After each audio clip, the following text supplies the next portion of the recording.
بسم اللہ الرحمن الرحیم۔ السلام علیکم۔ ہمارے چینل اسلامی واقعات میں خوش آمدید۔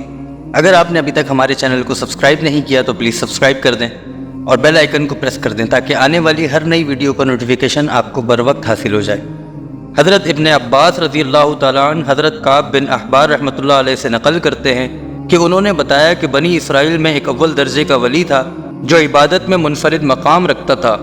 ایک عرصے تک اپنی خانقاہ میں عبادت کرتا رہا۔ اس کے پاس روزانہ صبح و شام بادشاہ وقت حاضری دیتا تھا اور اس سے پوچھا کرتا تھا کہ آپ کی کوئی ضرورت ہے، تو وہ جواب دیتا، اللہ میری ضرورت کو خوب جانتا ہے۔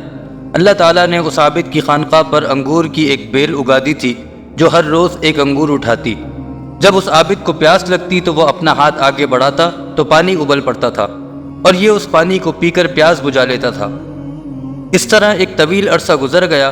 ایک مرتبہ اس عابد کے پاس مغرب کے وقت ایک عورت گزری جو نہایت حسین و جمیل تھی۔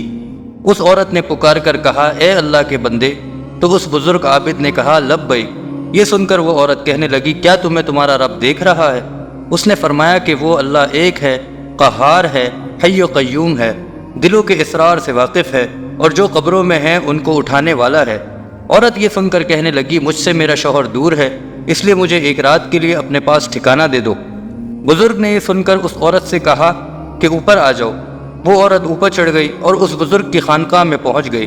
وہاں پہنچنے کے ساتھ ہی اس عورت نے اپنے جسم سے کپڑے اتار پھینکے اور ننگی کھڑی ہو گئی اور اس عابد کے سامنے اپنا ننگا بدن ظاہر کر دیا۔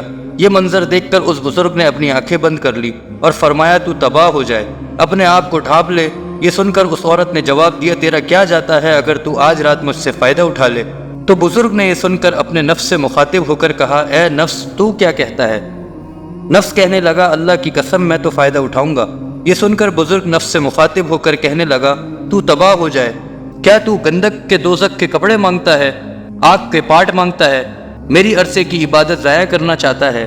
پھر کہنے لگا، ہر زانی کی بخشش نہیں اور اس کا عذاب مٹنے کو نہیں۔ میں ڈرتا ہوں کہ اللہ تعالیٰ تجھ پر ایسا ناراض ہو کہ پھر کبھی راضی نہ ہو۔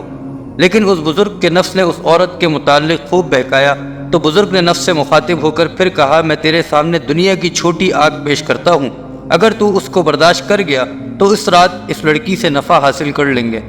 حضرت کعب بن احبار رحمۃ اللہ علیہ فرماتے ہیں کہ اس بزرگ نے یہ کہنے کے بعد دیے کو تیل سے بھر دیا اور بتی کو موٹا کر دیا۔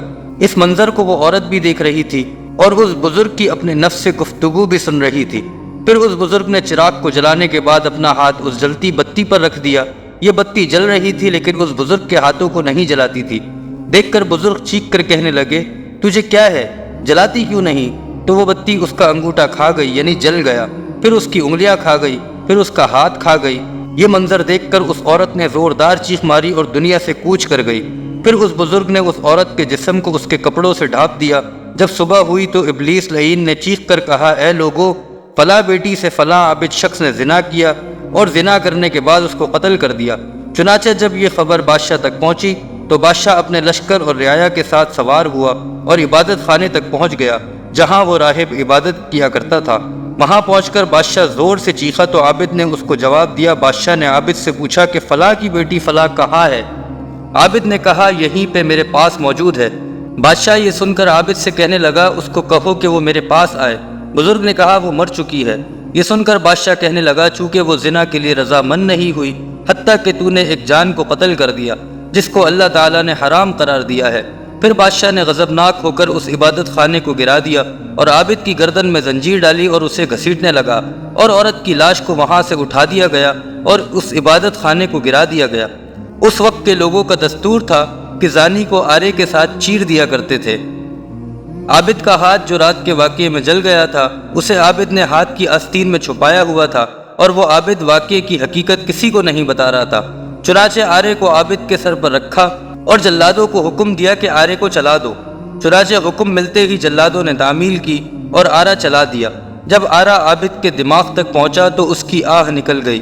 اللہ تعالیٰ نے جبرائیل علیہ السلام کی طرف وحی نازل فرمائی کہ اس کو کہو کچھ نہ بولو، میں تیرا صبر دیکھنا چاہتا ہوں۔ اس کے صدمے نے میرے عرش برداروں کو، میرے آسمان کے مکینوں کو رلا دیا ہے۔ مجھے میرے غلبے اور جلال کی قسم، اگر اس عابد نے دوسری مرتبہ آواز نکالی تو میں آسمانوں کو زمین پر گرا دوں گا۔ چنانچہ اس عابد نے دوسری مرتبہ آہ نہیں نکالی اور نہ کوئی بات بتائی۔ حتیٰ کہ اس حالت میں اس کا انتقال ہو گیا رحمۃ اللہ علیہ۔ چنانچہ جب وہ فوت ہو گیا تو اللہ تعالیٰ نے اس مردہ عورت میں روح ڈالی جو عابد کا عمل دیکھ کر دنیا سے کوچ کر گئی تھی۔ تو عورت نے لوگوں سے مخاطب ہو کر کہا، اللہ کی قسم یہ مظلوم ہو کر فوت ہوا ہے، اس نے زنا نہیں کیا تھا اور میں ابھی تک کنواری ہوں۔ اس کے بعد اس عورت نے گزشتہ رات کا سارا واقعہ لوگوں کے سامنے نقل کیا، تو یہ سن کر جب لوگوں نے اس کا ہاتھ نکالا تو جیسا لڑکی نے بتایا تھا ویسا ہی جلا ہوا تھا۔ یہ دیکھ کر لوگ کہنے لگے کہ اگر ہمیں علم ہوتا کہ اصل حقیقت کیا ہے تو ہم کبھی بھی اس کے جسم کو نہ چیرتے۔ عابد دو ٹکڑے ہو کر زمین پر گر پڑا اور لڑکی بھی جیسے پہلے مردہ تھی ویسے ہی ہو گئی۔ پھر ان دونوں کو دفنانے کے لیے قبریں کھودی گئیں تو اس میں کستوری، عنبر اور کافور کی خوشبوئیں مہک رہی تھیں، اور پھر ان کا جنازہ پڑھنے کے لیے ان کی میتوں کو لایا گیا تو ان کو آسمان سے آواز آئی، صبر کرو یہاں تک کہ فرشتے ان کا جنازہ پڑھ لیں۔ اس کے بعد لوگوں نے ان کا جنازہ پڑھا اور دفن کر دیا۔ پھر اللہ تعالیٰ نے ان کی قبر پر چنبیلی کو اگایا اور لوگوں نے ان کی قبر پر تختہ دیکھا جس پر لکھا ہوا تھا کہ شروع اللہ تعالیٰ کے نام سے جو بہت بڑا مہربان اور رحم کرنے والا ہے۔ اللہ تعالیٰ کی طرف سے اپنے بندے اور اپنے دوست کی طرف سے میں نے اپنے عرش کے نیچے ایک منبر لگایا اور اپنے فرشتوں کو گواہ بنایا کہ میں نے جنت الفردوس کی 50,000 عورتوں سے اس ولی کا نکاح کیا، اور میں اپنے فرما برداروں اور مقربین کو ایسے ہی انعام و اکرام سے نوازتا ہوں۔ اس واقعے کو سن کر ایمان تازہ ہو جاتا ہے کہ اللہ تعالیٰ نے اپنے بندوں پر کتنا انعام فرمایا کہ جو اس کی اتباع کرتا ہے اس کے لیے کامیابیاں ہی کامیابیاں ہیں۔ اللہ کے اس ولی نے دنیا میں اللہ تعالیٰ کی خاطر اپنے نفس کی اتباع نہیں کی، جس کی وجہ سے وہ رب کا مقرب بن گیا۔ اللہ تعالیٰ اسی طرح تمام مسلمانوں کو نفس کی غلامی سے بچائے۔ اس واقعے کو سن کر یہ سبق ملتا ہے کہ نفس کی اتباع کبھی نہیں کرنی چاہیے، کیونکہ نفس انسان کو ہمیشہ عیش و عشرت اور غلط خواہشات کا دلدادہ بناتا ہے، اور پھر نفس کے باعث انسان جہنم کی طرف چلا جاتا ہے۔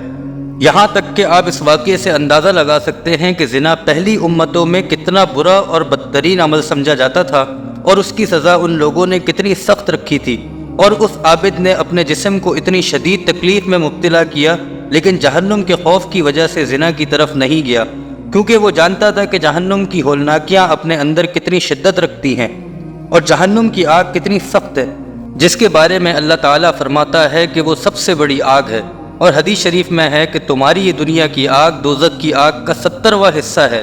اے مسلمانان عالم، زنا کی شدت اور ہلاکت خیزیوں کا اندازہ قرآن و حدیث اور تاریخ اسلام کے واقعات میں آئے ہوئے ان کھلے اور واضح احکامات کو پڑھ کر ہو جاتا ہے، جس سے ہر مسلمان کو یہ فکر کرنی چاہیے کہ وہ اس گناہ عظیم کا مرتکب ہونے سے بچے۔ اللہ تعالیٰ نے انسان کی ہدایت کے لیے واضح راستے بیان کر دیے ہیں، جن پر چل کر انسان خود کو دردناک عذاب سے محفوظ رکھ سکتا ہے۔ بس عقل مند وہی ہے جو گناہوں کی اس پرخار وادی سے اپنا دامن بچا کر گزر جائے۔